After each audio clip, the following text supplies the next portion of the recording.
اللہ کے سوا کسی اور کی اطاعت جس سے اللہ کی معصیت لازم آتی ہو، شرک۔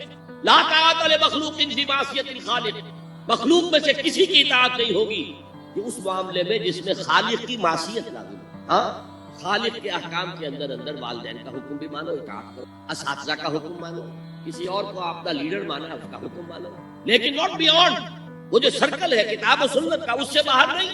لا طاعت لمخلوق فی معصیت الخالق، یہ آپ الجبرے کے فارمولے کے طور پر اپنے سامنے رکھیں۔ اب اسے اپلائی کیجئے، جیسے فارمولوں کے ذریعے سے پھر بڑے بڑے وہ سم جو ہے وہ حل کیے جاتے تھے سوالات۔ صبح کا وقت ہے، آنکھ بھی کھلی ہے، کوئی اذان کی آواز بھی کان میں آئی ہے، آپ کا نفس کہتا ہے، آپ نے اپنی چادر یا کمبل کو کروٹ لی، یہ کیا ہے؟ آپ نے کس کا حکم پیچھے پھینکا اور کس کا؟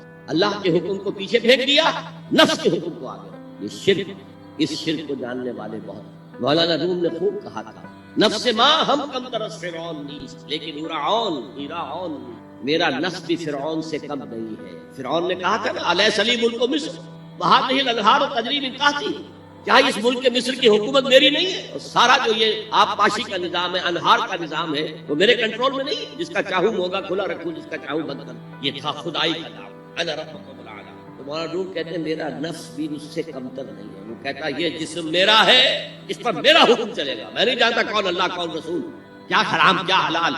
تو فرعون سے کم تو نہیں ہے میرا نفس، لیکن فرعون اس کی بہت مدد تھی، فوج تھی، لاؤ لشکر تھا، تو اس نے زبان سے بھی کہہ دیا کھل کر انا ربکم الاعلی۔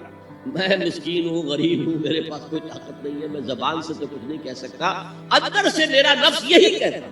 یہ نفس کی حکومت قرآن کہتا ہے، بحران ہو، دو جگہ یہ مضمون آیا ہے۔ اور آیت من اتخذ الہہ ہواہ افانت تکون علیہ وکیلا، اے نبی تم نے دیکھا اس شخص کو، اس کے ہاتھ پر غور کیا جس نے اپنی خواہش نفس کو اپنا الہ بنا دیا۔ اللہ اکبر، الہ لا الہ الا اللہ، کلمہ توحید کا مرکزی لفظ یہاں آ رہا ہے، من اتخذ الہہ ہواہ، جس نے اپنی خواہش نفس کو اپنا معبود بنا لیا الہ۔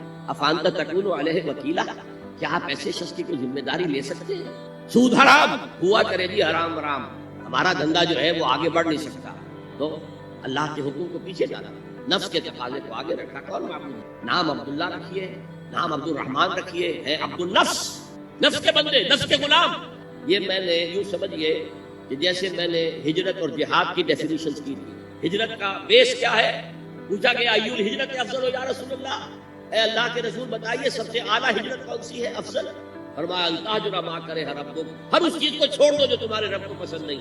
آج رات ہی سے آپ ہجرت شروع کر سکتے، جائزہ لیجئے کیا کیا چیزیں میری کو اللہ کو ناپسند ہے، فیصلہ کیجئے کہ آج کے بعد نہیں ہوگی، ہجرت شروع ہو گئی، افضل الہجرہ، سب سے افضل ہجرت شروع ہو گئی۔ لیکن ٹاپ پر لے جائیے تو یہ ہجرت جب اللہ کے دین کو قائم کرنے کی جدوجہد اس مرحلے پر آ جائے کہ اب باطل کے ساتھ ٹکراؤ ہے اور اب چاہیے کہ ساری قوت ایک مرکز پر جمع ہو جائے، ہجرت فرض کر دی گئی، وہ ہجرت گھر بار چھوڑ کر، اہل و عیال کو چھوڑ کر، اور مکے کے بھیڑیوں کے رحم و کرم پر چھوڑ کر اپنے گھر والوں کو جو لوگ ہجرت کر کے آئے، حکم تھا۔ ہجرت مدینہ فرض تھی، ہجرت حبشہ فرض نہیں تھی، صرف اجازت تھی کہ جن سے سختیاں نہیں جھیلی جا رہی مزید وہ چلے جائیں۔ تو ہجرت کا یہ ابتدائی نقطہ، انتہا یہ جہاد، المجاہد من جاہد نفسہ، جہاد تو یہاں سے شروع ہو گیا، اپنے نفس کے خلاف جہاد کرنا۔ صبح نفس نے کہا ابھی سو جاؤ، آپ نے نفس کی بات کو رکھیا، اپنا کمبل اٹھا کے پھینکا، اٹھے، وضو کیا، نماز کے لیے آپ مسجد چل دیے، آپ نے جہاد کیا نفس کے، یہ افضل الجہاد ہے۔ اور سب سے چوٹی اوپر یہ ہے کہ جب وہ حق و باطل کی جنگ ہو تو جان ہتھیلی پر رکھ کر میدان میں حاضر ہو جاؤ۔